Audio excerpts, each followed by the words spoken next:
In today's video, I'm going to teach you how to create a letter portrait in Affinity Photo. We're building a clean, bold letter filled with your photo, and we'll keep everything non-destructive so you can tweak it at any time. Start by opening your photo in Affinity Photo. Head to the Layers panel, right-click the image layer, and choose Duplicate. We'll work on this duplicated layer and keep the original underneath as a safety net.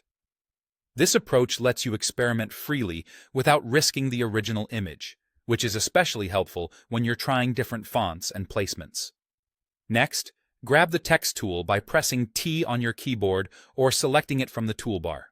Click once on the canvas and type your letter, or a short word if you prefer. For this effect, a bold font works best because thicker strokes give the photo more room to show through. Increase the font size so the letter becomes a strong, central shape. Use the Move tool to position it exactly where you want the image to appear. If you're working with a single letter, aim for a size that almost fills the frame. If it's a word, consider the spacing and keep it simple for maximum impact. Now, let's organize the layers. In the Layers panel, make sure your duplicated image layer sits at the top, the text layer is directly beneath it, and the original image is at the bottom. This order matters.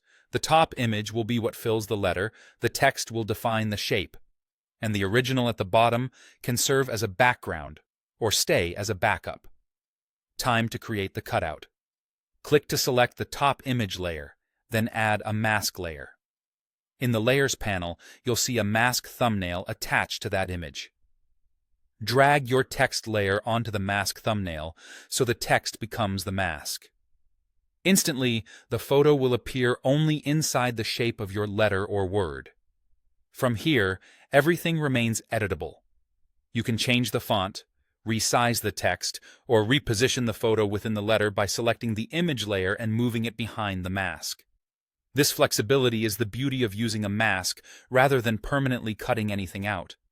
High-contrast photos with a clear subject tend to look best, and bold sans serif fonts usually give the cleanest results. When you're happy, save your project so you can revisit the layers later, and export your final image for sharing or print. That's it. Your letter portrait is ready.